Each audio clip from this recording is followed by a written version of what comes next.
पटेल साहब से बात करेंगे गेहूं के इम्पोर्टेंट वैरायटी के बारे में। तो 2025 के होने वाले लेटेस्ट वैरायटी गेहूं के बारे में आज पटेल साहब। सबसे पहले तो सभी को धन्यवाद कि आप लोग हमारे यहाँ आए। और अभी आपने देखा जैसे कि आप बोल रहे हो कि हम जगह मतलब हमारे यहाँ आए, वैसे आप बहुत काफ़ी जगह पर घूम के आए और इसको कह सकते हो आप कि वैरायटी अवलोकन चल रहा है। अवलोकन का मतलब ये होता है कि जहाँ जाएंगे वहाँ देखेंगे, उसे समझेंगे कि ये सही है या नहीं। और ये सबसे सही तरीका है अगर आपके खेत के लिए आपको अच्छी किस्म पसंद करनी है तो। और ये एकदम सही समय भी है, आप आए। और मैं चाहता हूँ कि बाकी जो आउटसाइड के एरिया के लोग हैं और जहाँ भी नई किस्में लगी, कोई ऐसा ज़रूरी नहीं है कि मेरे पास ही लगी हो, आपके पड़ोस के खेत के पास भी हो सकती है। आप उसमें जाके देखें, दाने देखें। और जिस प्रकार इतनी दूर से आप आए हो, 70 किलोमीटर दूर से अगर आप यहाँ देखने आए हो, तो उससे पता चलता है कि खेती में कितना इंटरेस्ट है। और ये इंटरेस्ट बढ़ाना चाहिए। जितना आप इंटरेस्ट बढ़ाओगे उतनी ज़्यादा जो है आपको उत्पादन भी बढ़ा हुआ मिलेगा।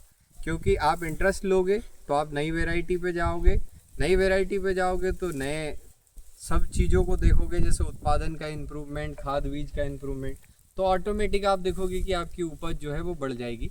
बाकी मैं आप सबसे पूछना चाहूँगा कि आपने अभी तक जितनी भी वैरायटियाँ देखी है उनमें से आपको कौन सी ठीक लगी। मेरे यहाँ और दूसरी जगह भी एक एक से सबसे पूछते जाओ। जैसे अच्छा। अशोक भैया सबसे पहले खड़े हैं, तो उनसे ही पूछो कि आपने जो वैरायटी देखी है, जैसे जितनी भी देखी है, उसमें से कौन सी आपको ठीक लगी गेहूं में और चने में, अभी अलग अलग जगह पे। बाकी जगह आ रहे हैं और भी।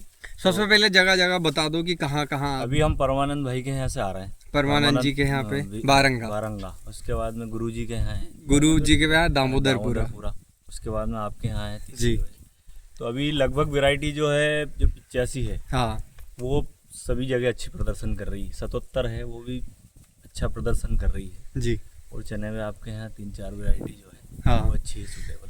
तो 1650 तो लगभग सर्वव्यापी क्योंकि सभी किसानों ने जो हम यहाँ आए उन्होंने भी लगा रखी है। तो भैया के 3 बोर्ड डले हैं अभी, 3385, 377 और 1650 के ऊपर। और फिर अब आगे एक एक से आप बढ़ाते जाओ, ताकि क्या है कि समय कवर होता जाए। आप भी बता दो कि इन सब में आपको कोई अलग वैरायटी और पसंद आई है क्या? मेरे हिसाब से तो सर्वप्रथम पिछली बार भी मैंने 1650 लगाई थी। हाँ, इस बार भी ज़्यादा से ज़्यादा फील्ड में वही लगी हुई है जी।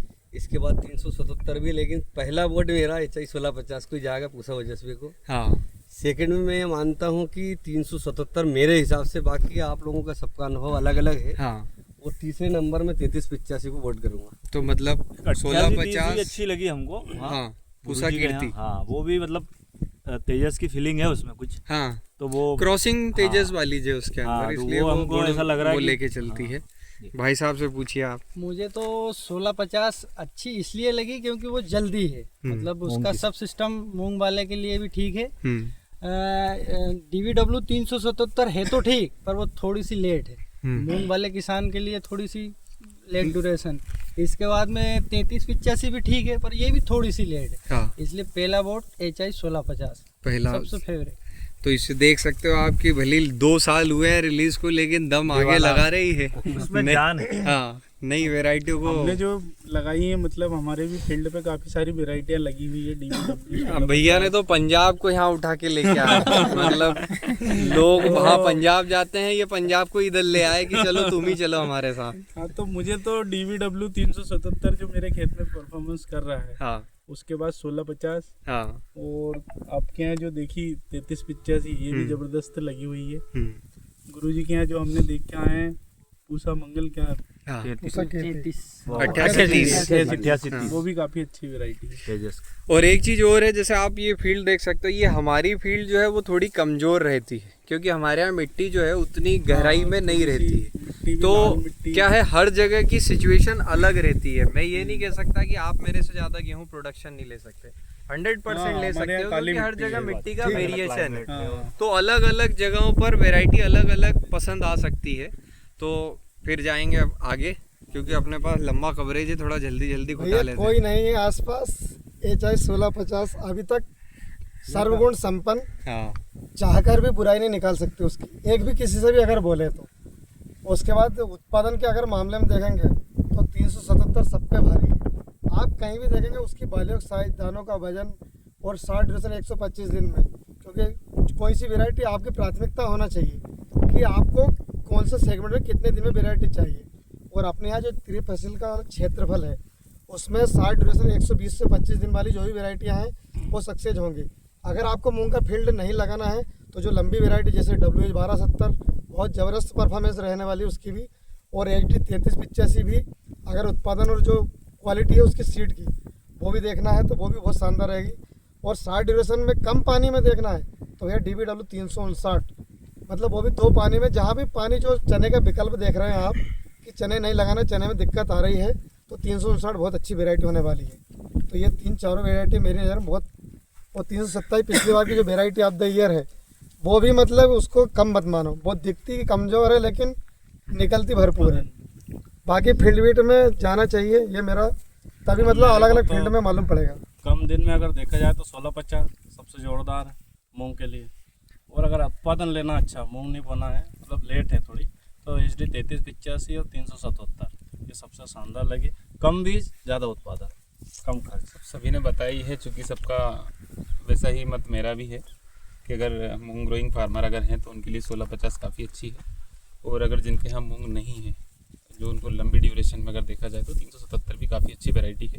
क्योंकि हर फार्मर का जो मेन एम्स जो होता है वो हाई प्रोडक्शन का ही होता है। तो और सबकी अपनी अपनी कल्टीवेशन की प्रैक्टिस अलग अलग होती है, सबके यहाँ क्लाइमेट अलग अलग होता है।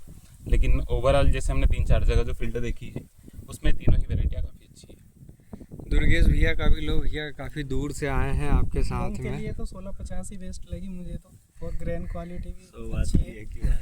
बाकी 316 कि मैंने तो बहुत सारी वैरायटी देखी, लेकिन बोनी के ऊपर है। अगर अपन जल्दी बो रहे हैं अक्टूबर में, एंड अक्टूबर में बो रहे हैं, 3385 पे अच्छा विकल्प है। और जैसे लेट बोनी होती है 1650 ठीक।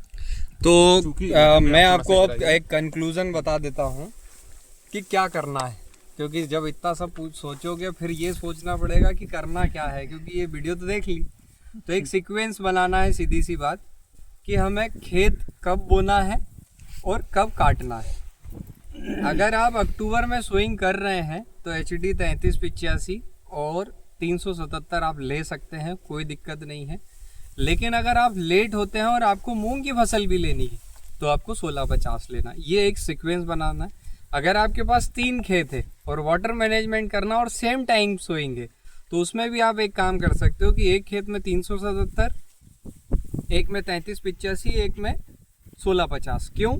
क्योंकि सीक्वेंस बन जाएगा। एक थोड़ा जल्दी कटेगा, उसमें थोड़ा पहले पानी हो जाएगा, एक थोड़ा लेट कटेगा, उसमें कुछ दिन बाद होगा, एक थोड़ा और लेट बनेगा, तो एक रोटेशन आपका बन जाएगा। इस प्रकार से आप अपनी फील्ड को अच्छे तरीके से सहेज सकते हैं।